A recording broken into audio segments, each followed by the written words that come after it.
What's up? Welcome back to another Bible reading. Today we are in Revelation chapter 12, and the title of the text is War Against the Dragon, starting in verse 1.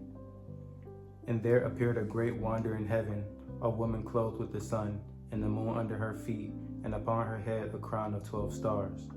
And she, being with child, cried, travailing in birth, and pain to be delivered. Verse 1 through 2. John first used the word wonder or sign for imagery that echoes Joseph's vision in Genesis 37:9. More likely, this sign refers to ethnic Israel or a believing remnant of Jews. The woman being pregnant and travailing in pain recalls Genesis 3:15 through 16. The prophecy of the virgin birth, Isaiah 7:14, of Christ may also be in view. And there appeared another wonder in heaven, and behold, a great red dragon, having 7 heads and 10 horns, and 7 crowns upon his heads. Verse 3. The second wonder, a great red dragon, is interpreted in verse 9 as referring to the devil and Satan. The description of the dragon having 7 heads and 10 horns is similar to that of the beast in chapter 13, verse 1, but different enough to make clear that the two are separate characters. And his tail drew the third part of the stars of heaven, and did cast them to the earth. And the dragon stood before the woman which was ready to be delivered, for to devour her child as soon as it was born. Verse 4. It is possible that the third is related to the destruction of 1/3 during several of the trumpet judgments. But since the dragon symbolizes Satan, these stars may stand for fallen angels who followed Satan in his rebellion, Matthew 25:41. The intention to devour the child indicates that the attempt of King Herod the Great to kill the baby Jesus in Matthew 2, chapter 1 through 16, was satanically inspired. And she brought forth a man-child who was to rule all nations with a rod of iron, and her child was caught up into God, into his throne. Verse 5. The Son ruling all nations with a rod of iron is an allusion to Psalms 2, which is filled with messianic prophecy. The narrative then leaps ahead all the way from the birth of Christ to his ascension. And the woman fled into the wilderness, where she had a place prepared of God, that they should feed her there 1,260 days. Verse 6. Sometime after the ascension of the Son, the woman is supernaturally cared for by the Lord for 1,260 days, the exact words that describe the period of protection of the two witnesses. This probably takes place shortly after the two witnesses have ascended, near the beginning of the second half of the 7-year tribulation period.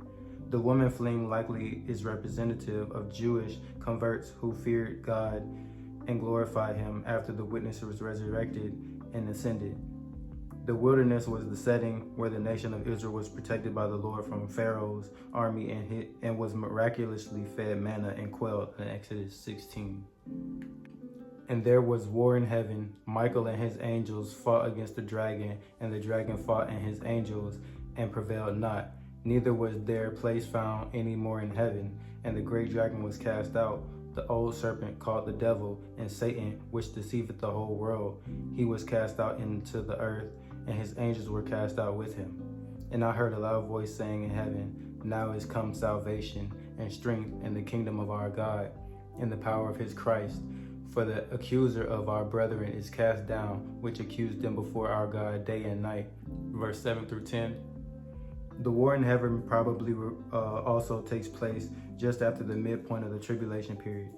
The sense that the woman in Revelation 12, verse 6, is a believing remnant of Israel is strengthened by the clash of the dragon, identified as the devil and Satan, with Michael the archangel, who was assigned to protect Israel in Daniel 12:1. And they overcame him by the blood of the Lamb and by the word of their testimony, and they loved not their lives unto the death. Verse 11. What looks like defeat is victory. Satan has killed them, but they are the ultimate victors. Therefore rejoice, ye heavens, and ye that dwell in them. Woe to the inhabitor of the earth and of the sea, for the devil is come down unto you, having great wrath, because he knoweth that he hath but a short time. Verse 12. The devil, having been cast down to earth, is enraged and will take out his great fury on the earth and the sea, because he knoweth his time is short. And when the dragon saw that he was cast unto the earth, he persecuted the women which brought forth the man-child.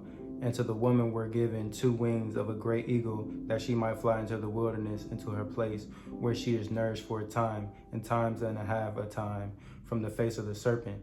Verse 13 through 14. The dragon persecuted the woman for a period of 3.5 years. The phrase "a time" and "times and a half a time" is a year, 2 years and a half year, 3.5 years total. This phrase is taken from Daniel 7:25 and Daniel 12:7, where it speaks of a period in which the holy people are persecuted in the end times. That the woman was given 2 wings of a great eagle is the same imagery used of Israel escaping the Egyptian army in the wilderness in Exodus 19:4. And the serpent cast out of his mouth water as a flood after the woman, that he might cause her to be carried away of the flood. And the earth helped the woman, and the earth opened her mouth and swallowed up the flood which the dragon cast out of his mouth. Verse 15 through 16. There is no way of knowing if onslaught of the serpent dragon against the woman, as well as the description of the Lord's protection, the earth swallowed up the flood, is meant to be taken literally or metaphorically. And the dragon was wroth with the woman, and went to make war with the remnant of her seed, which keep the commandments of God and have the testimony of Jesus Christ. Verse 17. Unable to get at the woman, the devil dragon turns aside to make war with the remnant of her seed, the Gentiles, which is the saints.